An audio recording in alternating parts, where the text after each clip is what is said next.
మరి గోవు జంతువే కుక్క జంతువే, గోవు కుక్కకి ఏం తేడా ఉందన్నా? మరి కుక్కలు ఎందుకు పూజ చేస్తలేరు అన్నట్టు ఇట్లా అడిగిందని చెప్పి గోవు పాలు అమృతం రా నాయనా. తల్లికి పాలు ఇవ్వలేని పరిస్థితులుగా గోవు చిన్నపిల్లలకు పాలిచ్చి తల్లి పాత్ర పోషిస్తుంది. మా ముక్కటి దేవతలంతా మాట్లాడాను. లేదన్నా నాకు సాటిస్ఫై ఇస్తలేదు, నాకు తృప్తి అయితే లేదు అని చెప్పి, అరే నా కొడుక చికోటి ప్రవీణ్ స్టైల్ ఇస్తాయి నా కొడుకు అని చెప్పి అడిగినా. నేను గోవు మూత్రం తాగుతారా, నువ్వు కుక్క మూత్రం తాగుతావా?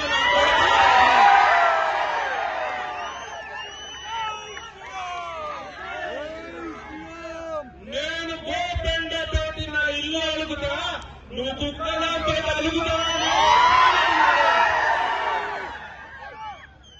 నేను గోవి పాలు అవుతా, నువ్వు కుక్క పాలు అవుతావా?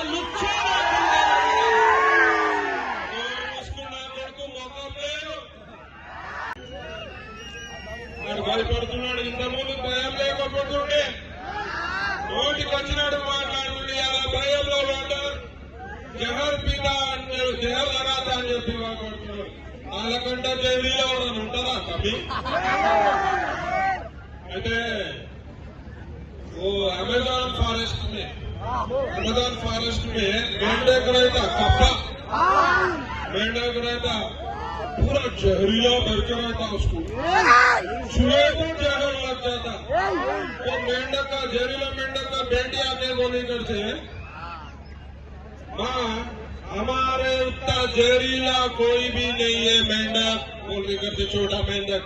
तो माँ मेंढक बोली करते इंडिया बोल के एक देश है, तेलंगाना बोल के एक राष्ट्र है, हैदराबाद बोल के एक शहर है, शहर में दारुसलाम बोल के एक बस्ती है। बेटा ये बस्ती में दो बाया रहते हैं, ये जो जहर हमारे को छुए तो लगता, वो बाया को फेंके तो विचार लगता है।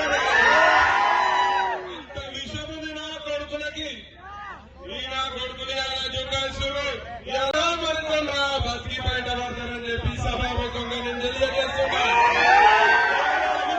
ధర్మాన్ని కాపాడించుకునే బాధ్యత మనందరిపై ఉంది. ఇవాళ ర్యాలీలకు వచ్చినట్టు కాదు, జై శ్రీరాముడు కాదు, ఎవరైనా హిందువులపై దాడికి ప్రయత్నం చేస్తే, ఎవరైనా హిందూ మతంపై నోరు వారేసుకుంటే, ఎవరైనా హిందూ దేవతలపై నోరు వారేసుకుంటే నాలుగు జీవితంలో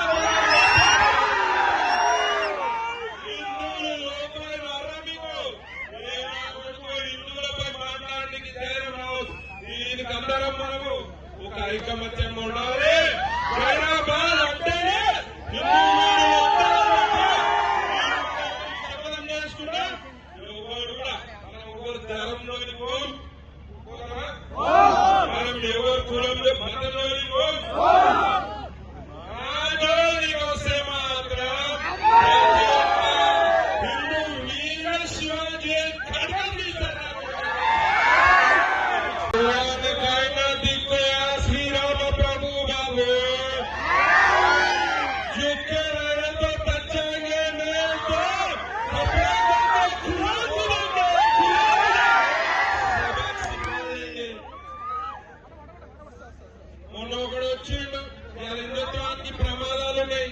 ఒకటి మీకు తెలుసు ఎవరు, రెండు మత మార్పిడి కుక్కలు.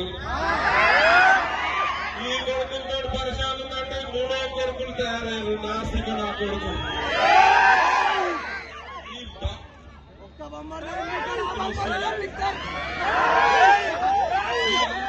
శిఖండి వాళ్ళు అనమాట, నాస్తిక నా కొడుకు. శిఖండి అంటే తెలుసా? కాదు వీడు మోగ